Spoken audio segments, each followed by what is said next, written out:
I think we have the one that we're sort of all very interested in here was the network health and troubleshooting. So this is these are the ones that we saw, and I was surprised to see an almost 30-30-30 split between and we should say, I think, Ping, we deem a healthy network to be at 80% or above on our OptigoVN network health score, right? So what we're seeing here is, yeah, a pretty even split, and obviously that's tied very closely to what we saw as our top 5 diagnostic issues. And just in case if this is too light for you to see on the screen, number one is what we call the programming errors or unknown errors of a programming type, followed by unreachable devices, unacknowledged requests, and then excessive read rate and broadcast traffic rate. I think I'd be surprised if those two weren't in there at this point. Right. But Yeah. yeah, why don't you give us a little bit of insights into this? First of all, are you surprised by any of these?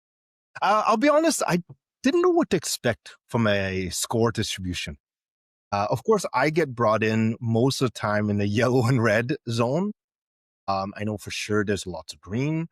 Customers have been using our product, cleaning up things, and then keeping it there, monitoring it, make sure that it doesn't degrade. I didn't know what to expect. It's pretty neat to be able to see that in a chart, a simple chart.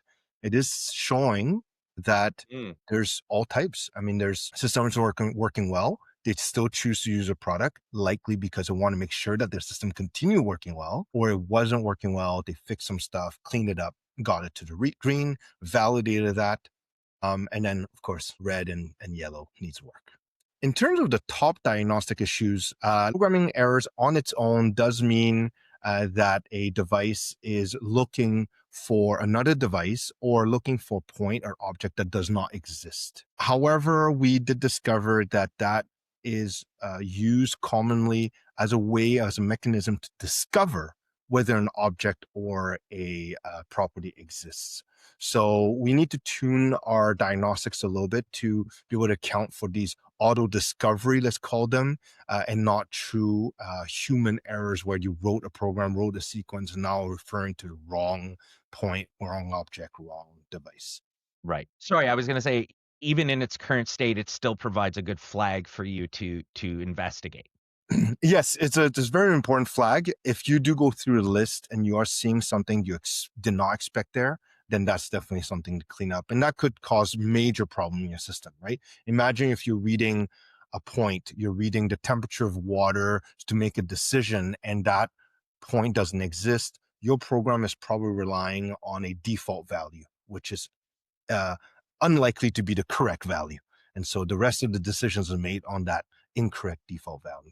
But right of all the other bars, unreachable devices, I mentioned that earlier, not surprised to see that. That just means, again, devices that did exist were removed or decommissioned, but other parts of the system is still referring to it, and it's causing these unnecessary whois, which are broadcasted. Takes a lot of resources in your system.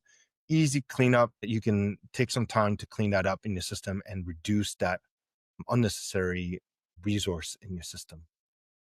Yeah, interesting. And these are going to be issues that can layer or combine, depending on how many missing devices there are. And they're also, they're not going to go away. They don't resolve themselves. That's right. That's right. The other ones, they're all strong indicators of performance issues, by the way, right? Unacknowledged request, that's a drop packet. It's sending a request and not getting a response back.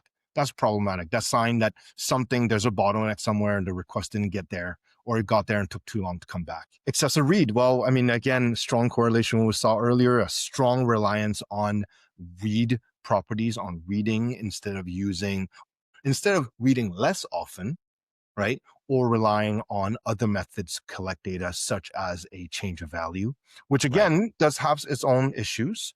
But you can see here, there's a lot of cases where Optical Vision Networks has identified that a single object, a single point, is being read more often than every 5 minutes.